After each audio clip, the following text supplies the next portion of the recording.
Yang juga menjadi sorotan di Kompas Petang, Saudara, Polda Metro Jaya menaikkan status kasus aksi demo 1812 menjadi penyidikan. Dalam waktu dekat, penyidik akan memanggil sejumlah saksi terkait aksi 1812. Kabid Humas Polda Metro Jaya Kombes Yusri Yunus menyebut akan memanggil pihak panitia acara sampai petinggi yang menginisiasi aksi 1812 di Jakarta. Status mereka akan dipanggil sebagai saksi pada kasus penyelenggaraan aksi yang dilarang oleh pihak kepolisian. Yusri menyampaikan bahwa Polda Metro Jaya telah melakukan gelar perkara terhadap kasus aksi 1812. Hingga saat ini Polda telah menetapkan 7 orang tersangka yang merupakan peserta aksi.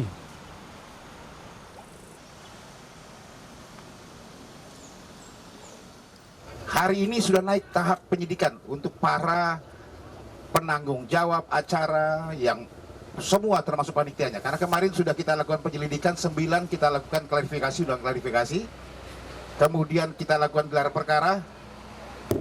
Pagi ini kita naikkan ke tingkat penyidikan untuk kasus kerumunan tersebut.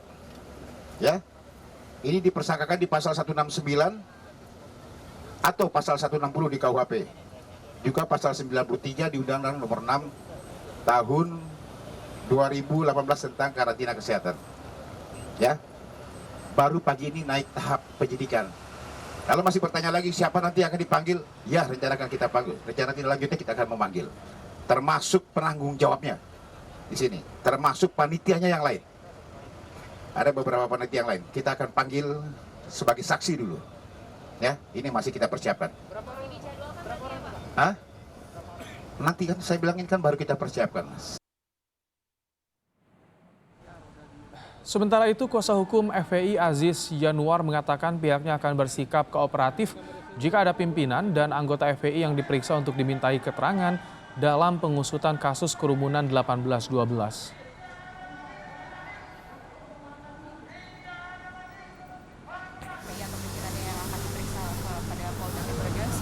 Insya Allah kita akan dampingi kalau memang pemeriksaan itu, pemanggilannya prosesnya itu logis secara hukum dan tidak mengada-ada ya seperti itu. Kita akan penuhi keterangan-keterangan itu insya Allah. Korlapnya kalau nggak salah kan sudah dipanggil Bang Rizal ya seperti itu sih. Aksi 1812 diduga melanggar hukum tentang kekarantinaan kesehatan. Sebanyak 455 orang simpatisan Rizik Syihab ditangkap usai mengikuti aksi 1812 itu. 7 orang diantaranya telah menjadi tersangka. Polda Metro Jaya mendapati 5 orang diantaranya membawa senjata tajam, sementara 2 orang membawa narkoba jenis ganja. Saat pembubaran masa aksi 1812 di kawasan Patung Arjuna Wiwaha, Jakarta Pusat, polisi menangkap sejumlah orang. Dari sejumlah orang yang ditangkap, puluhan diantaranya reaktif COVID-19. Kita lakukan operasi penegakan hukum protokol kesehatan. Seperti apa? Ada aturan perundang-undangan, makanya kita amankan 455. Dari 455 itu ada 7 yang jadi tersangka, 5 ini membawa sajam, sudah kita lakukan penahanan, 2 narkoba. Ada 28 yang reaktif setelah kita lakukan 3T. Sekarang sudah kita rujuk di Wisma Atlet. Sebelumnya aksi massa 1812 ditujukan untuk menuntut pembebasan pemimpin FPI Rizik Syihab. Namun aksi yang sedianya digelar di dekat istana dan kawasan Patung Arjuna Wiwaha itu langsung dibubarkan sejak massa mulai berkumpul. Polisi tak mau ambil risiko munculnya klaster baru COVID-19. Apalagi kasus penularan COVID-19 saat ini tengah tinggi. Tim Liputan, Kompas TV. Lalu seperti apa perkembangan penanganan kasus aksi 1812 di Polda Metro Jaya? Sudah ada jurnalis Kompas TV, Cindy Permadi. Selamat petang, Cindy. Kasus aksi 1812 sudah dinaikkan ke tingkat penyidikan. Cindy, apa yang disiapkan oleh penyidik saat ini? Ibrahim, yang akan fokus dilakukan oleh penyidik di tahap selanjutnya ini tentu adalah melengkapi konstruksi perkara terkait aksi 1812 yang kemudian menyebabkan kerumunan dan dibubarkan paksa oleh pihak kepolisian. dinaikkan ke tahap penyidikan karena polisi sudah menemukan adanya dugaan tindak pidana, yaitu dugaan pelanggaran protokol kesehatan, makanya dinaikkan statusnya ke tahapan selanjutnya, yaitu tahapan penyidikan. Di tahap penyidikan ini polisi akan terus mencari barang bukti guna membuat perkara ini lebih terang, dan juga nanti ujungnya adalah juga untuk mencari tersangka. Kalau untuk melengkapi konstruksi perkara ini, polisi juga akan meminta keterangan dari sejumlah saksi. Saksi-saksi yang sejauh ini disampaikan polisi akan dipanggil untuk dimintai keterangan dan juga klarifikasi adalah dari pihak panitia, baik itu penyelenggara maupun juga pihak dari penanggung jawabnya.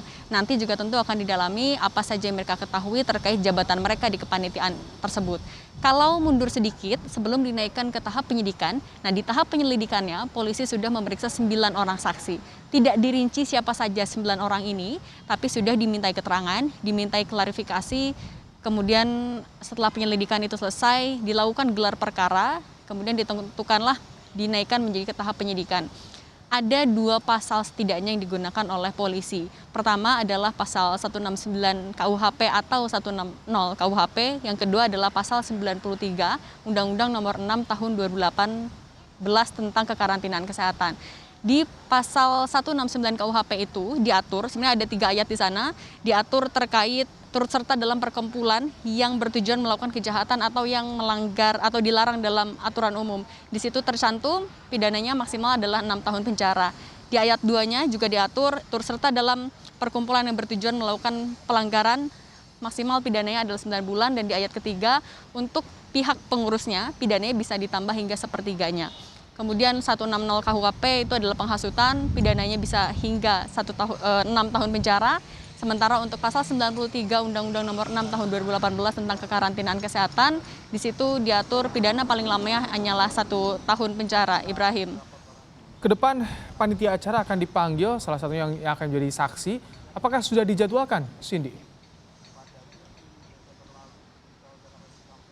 Sampai saat ini saya melaporkan belum ada informasi lanjutan dari polisi kapan akan dipanggil, kemudian siapa-siapa saja, memang tidak dirinci nama dan juga jabatannya. Tapi yang sejauh ini barulah pihak panitia dan juga penyelenggara. Apakah nantinya setelahnya akan juga dipanggil pihak-pihak lain, ini tentu akan juga bergantung pada pengembangan dari polisi. Akan dilakukan pendalaman terlebih dahulu terhadap saksi-saksi yang sudah dijadwalkan, kemudian jika ada nama-nama baru yang dirasa diperlukan keterangannya untuk didalami lebih lanjut, tidak menutup kemungkinan akan ada nama-nama baru juga yang akan dipanggil oleh polisi. Dari pihak panitia, penyelenggara ataupun juga penanggung jawab acara 18-12 yang akan didalami oleh polisi kurang lebih adalah terkait jabatan mereka di sana, apa yang mereka lakukan, apa yang mereka ketahui terkait aksi 18-12, dan tidak menutup kemungkinan juga akan didalami terkait adanya 7 orang di antara peserta aksi yang dinaikkan statusnya menjadi tersangka dan juga ditahan oleh Polda Metro Jaya. Kalau direview, dari aksi 18-12 itu 455 masa aksi diamankan oleh Polda Metro Jaya. Alasannya adalah karena mereka menolak mengikuti operasi kemanusiaan yang dilakukan oleh Polda Metro Jaya, yaitu adalah menolak mengikuti tes cepat bagi masyarakat yang akan mengikuti aksi 18-12. Karena mereka menolak, kemudian mereka dibawa ke Polda Metro Jaya. Dilakukan pemeriksaan, dimintai keterangannya dalam waktu 1x24 jam, didata juga. Kemudian 7 diantaranya sudah dinaikkan statusnya menjadi tersangka, dengan rincian 5 diantaranya dijadikan tersangka karena membawa senjata tajam. Kemudian 2 diantaranya membawa narkoba jenis ganja. Dari 455 orang yang diamankan oleh polisi, ini diamankan tidak hanya di wilayah Jakarta, tapi di wilayah hukum Polda Metro Jaya, yang artinya di wilayah Jakarta, Depok, Bekasi, dan juga Tangerang. Selain dari 7 orang, ada 28 orang juga yang dari hasil tes kesehatan ternyata reaktif COVID-19 sudah dibawa ke Wisma Atlet. Di Wisma Atlet dilakukan karantina, dilakukan isolasi, kemudian sambil menunggu hasil dari tes usapnya. Sisanya sudah dipulangkan. Begitu, Ibrahim. Cindy, yang juga menjadi sorotan di aksi 18-12 adalah bagaimana ada polisi yang tertusuk. Apakah ada info terkini soal pengejaran pelakunya, pendalamannya, Cindy? Belum ada penjelasan lebih lanjut dari pihak kepolisian terkait itu, tapi tentu hasil atau pemeriksaannya ini tentu akan tetap dilakukan.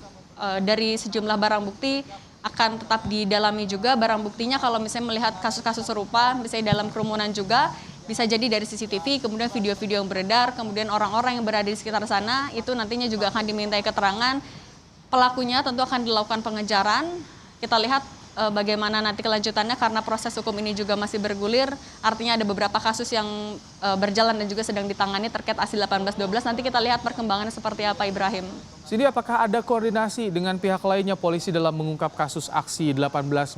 Karena kan masanya begitu banyak, Cindy. Banyak orang yang terlibat di sana. Kalau sejauh ini, kalau misalnya melihat dari masa aksinya, misalnya dari anak NKRI yang di situ terdiri dari beberapa ormas ataupun juga lembaga, misalnya dari FPI, PA212 dan juga GNPF, kemungkinan juga akan dari pihak-pihak itu juga akan dilakukan koordinasi komunikasi. Tidak menutup juga mereka juga yang akan dimintai keterangan. Artinya kalau dari adanya beberapa kasus yang bergulir secara bersamaan, dari lembaga ataupun juga organisasi masyarakat itu juga akan didalami. Artinya pertama terkait aksi kerumunan yang terjadi, kemudian kedua terkait adanya 7 orang yang ditetapkan sebagai tersangka, kemudian juga adanya aksi penusukan terhadap polisi. 3 hal itu nantinya akan didalami oleh pihak kepolisian. Apakah ada pihak-pihak lain atau di luar dari yang tadi sudah saya sebutkan, ini nantinya akan tergantung dari pengembangan. Akan melihat dulu bagaimana hasil pemeriksaan atau hasil penyidikan dari polisi sejauh ini, dibutuhkan atau tidaknya keterangan dari pihak-pihak lain termasuk juga saksi ahli. Ini akan tergantung dari hasil pemeriksaan sementara, Ibrahim. Baik, terima kasih Cindy Permadi melaporkan langsung dari Mapolda Metro Jaya.